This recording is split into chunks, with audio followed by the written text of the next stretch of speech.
Good morning, dear students. Myself Zarina ma'am from Divine Kids School, Balotra. आज हम पढ़ेंगे class third subject Hindi. जो chapter है वो सेकंड चैप्टर हमारा है वो स्टार्ट हो गया है, जिसका नाम है शेकीबाज मक्खी। शेकीबाज मक्खी चैप्टर का नाम क्या है? शेकीबाज मक्खी। शेकीबाज मीन्स होता है जो बहुत बड़ा चढ़ाकर बोलने वाला होता है ना, उसको शेकीबाज भी कहते हैं। तो ये एक कहानी है, बहुत ही अच्छी कहानी है। ये किसने लिखी है? योगेश जोशी जी ने कहानी लिखी है। इस कहानी को हम पहले अच्छे से पढ़ेंगे, समझेंगे, उसके बाद जो आंसर है वो हम देंगे। एक था जंगल, उस जंगल में एक शेर भोजन करके आराम कर रहा था। जंगल में कौन आराम कर रहा था? शेर आराम कर रहा था। क्या करके? भोजन करके। इतने में एक मक्खी उड़ती उड़ती वहाँ पहुँची। कौन पहुँची? मक्खी। शेर ने 2-3 दिनों से स्नान नहीं किया था, इसलिए मक्खी शेर के कान के एकदम पास भिन भिन भिन करने लगी। शेर को बहुत मुश्किल से नींद आई थी। उसने पंजा उठाया, मक्खी उड़ गई, लेकिन फिर से शेर के कान के पास भिन भिन शुरू हो गई।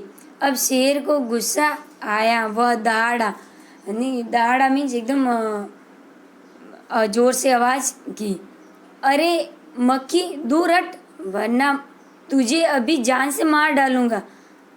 मक्खी ने धीरे से कहा, ची ची, जंगल के राजा के मुंह से ऐसी भाषा कहीं शोभा देती है? मक्खी ने क्या कहा कि जंगल के राजा के मुंह से ऐसी भाषा कहीं शोभा देती है क्या? ठीक है, नेक्स्ट। शेर का गुस्सा बढ़ गया। उसने कहा, एक तो मुझे सोने नहीं देती, ऊपर से मेरे सामने जवाब देती है। चुप हो जा, वरना अभी। मक्खी बोली, वरना क्या कर लोगे? मैं क्या तुमसे डर जाऊंगी? मक्खी ने क्या बोला? मैं तुमसे डर जाऊंगी? मैं तो तुमसे भी लड़ सकती। मक्खी ने क्या बोला? मैं तो तुमसे भी लड़ सकती, क्योंकि शेकीबाज थी, बड़ा चढ़ाकर बोलने वाली थी, अपनी प्रशंसा खुद ही करने वाली थी। हिम्मत हो तो आ जाओ। मक्खी ने क्या बोला कि हिम्मत है तो आ जाओ। नेक्स्ट। शेर आग बबूला हो उठा। आग बबूला होना मीन्स होता है एक मुहावरा है, तो इसका अर्थ होता है कि एकदम गुस्सा हो गया। उसने कान के पास पंजा मारा। शेर ने कान के पास पंजा मारा। मक्खी तो उड़ गई, क्योंकि मक्खी तो छोटी एकदम से उड़ जाती है, तो मक्खी तो उड़ गई, लेकिन उड़ गई पर कान जरा छिल गया। जो शेर का कान है वो उसके वो पंजे लग गए। मक्खी उड़कर शेर की नाक पर बैठी, तो उसने मक्खी को फिर पंजा मारा। मक्खी उड़ गई। अभी वो शेर के नाक पर भी बैठ गई, और जब पंजा मारा शेर ने तो वो मक्खी तो पहले से ही उड़ गई थी, तो जो पंजा है वो शेर के नाक के खुद के ही लग गया। अब की बार शेर की नाक छिल गई, पहले कान फिर नाक। ठीक है, तो ये शेर ने पंजा मारा मक्खी को उड़ाने के लिए, तो ये छिल गया। मक्खी कभी शेर के माथे पर बैठती, कभी गाल पर, तो कभी गर्दन पर। शेर पंजा मारता जाता और खुद को घायल करता जाता। मक्खी फट से उड़ जाती। अंत में शेर उब गया, यानी थक गया। वह बोला, मक्खी बहन, अब मुझे छोड़ो, मैं हारा और तुम जीती, बस।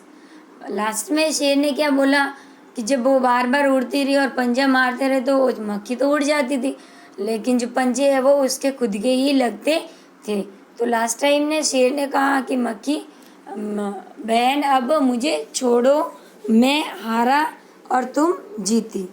मक्खी घमंड में चूर होकर उड़ती उड़ती आगे बढ़ी। जब शेर ने कहा कि मैं हारा आप जीती, तो मक्खी को एकदम घमंड आ गया कि मैं जंगल के राजा को हरा दिया, तो उससे उनमें अहंकार आ गया, घमंड आ गया।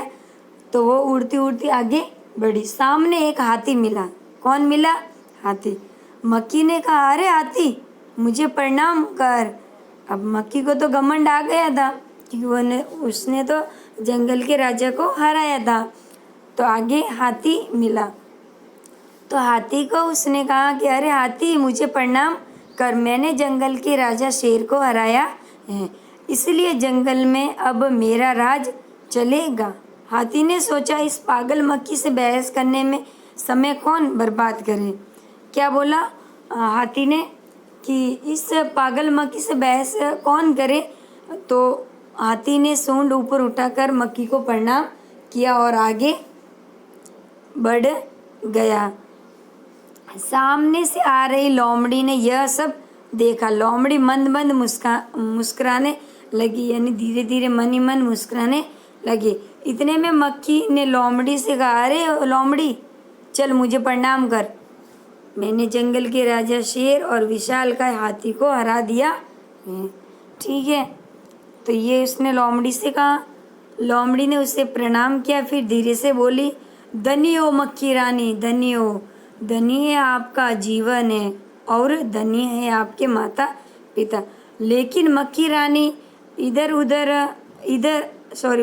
वह मकड़ी दिखाई दे रही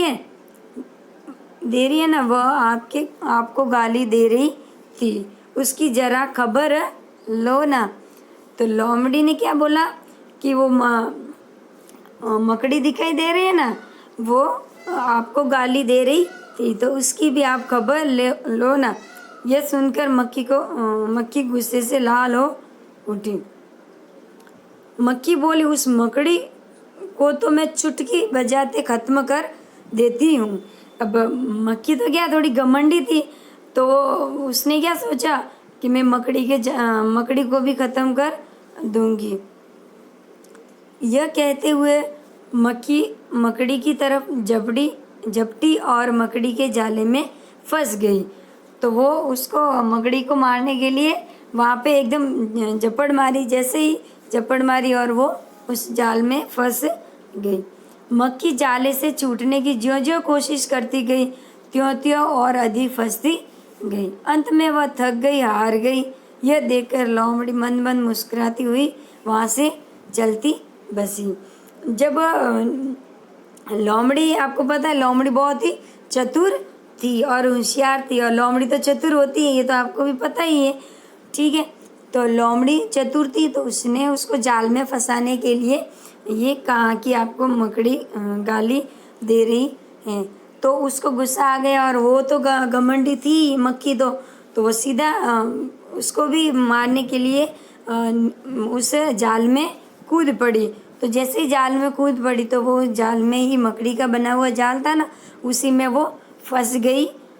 जैसे जैसे खुद को छोड़ने की कोशिश की, छुड़ाने की, तो उसी तरह और ज़्यादा फंसती गई। तो ये हमारी स्टोरी थी। इस कहानी में हमें अपने ऊपर लेके इस कहानी को समझना है, और ये इंसानों पर भी कहानी है कि हम पर भी लागू होती है, जो कि हमें जानवरों के और इनके माध्यम से बताया गया है।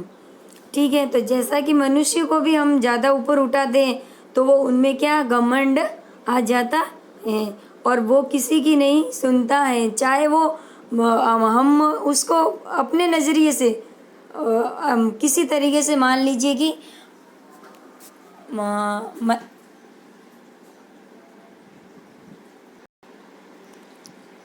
कभी कभार हम किसी भी इंसान को अपने नज़रिए से, यानी उनको भले ही हम इस तरह से नहीं मानते हो बड़ा, लेकिन फिर भी थोड़ा बहुत इनका जो प्रशंसा करते हैं, या फिर हम मजबूरी में उनको एक्सेप्ट करते हैं जो कहते हैं वो, तो उस तरीके से उनमें भी क्या है, घमंड आ जाता है। तो वो धीरे धीरे क्या है, वो घमंडी अहंकारी हो जाते हैं। तो अहंकार में वो कुछ ऐसे भी काम करते हैं जिससे वो खुद का भी नुकसान करते हैं।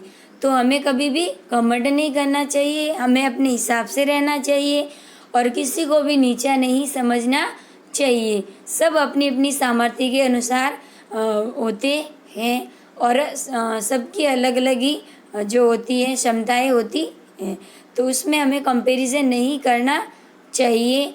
और घमंड अहंकार से हमेशा दूर रहना चाहिए। तो इसी कहानी में हमें यही शिक्षा मिलती है। नेक्स्ट हम आगे बढ़ते हैं। ये आपके प्रश्न है, कैसी लगी कहानी? कक्षा में साथियों के साथ बातचीत करो। अब कक्षा में बातचीत तो बेटा स्कूलें खुली हुई नहीं है तो नहीं हो पाएगी, लेकिन 1-2 प्रश्न हैं आपको नोटबुक में करने हैं। तुम्हें कहानी में कौन सबसे अच्छा लगा और क्यों? तो ये इसका प्रश्न है। हमें कहानी में सबसे अच्छी लोमड़ी लगी क्योंकि उसने बड़ी चतुराई से मक्खी को सबक सिखाने के लिए मकड़ी के जाल में फंसा दिया। तो इसका उत्तर ये होगा। मक्खी मकड़ी के जाल में फंस गई थी, फिर क्या हुआ होगा? कहानी आगे बढ़ाओ। हमें जो कहानी है वो थोड़ा आगे बढ़ाकर उसको और कंप्लीट करना है। उसका उत्तर है, मक्खी मकड़ी के जाल में फंस गई। तब उसने जाल से निकलने की बहुत कोशिश की, पर वह जितनी कोशिश करती उतनी ही जाल में फंसती गई। अंत में वह जाल में फंसकर मर गई और उसका घमंड चूर-चूर हो गया। तो ये इसका उत्तर होगा। आपको अपनी नोटबुक में नोट डाउन करना है, क्योंकि जो हमने स्टोरी पढ़ी है उससे रिलेटेड 2 ही प्रश्न हैं और आगे के जो प्रश्न हैं उसको हम नेक्स्ट क्लास में पढ़ेंगे। ठीक है, ओके, बाय।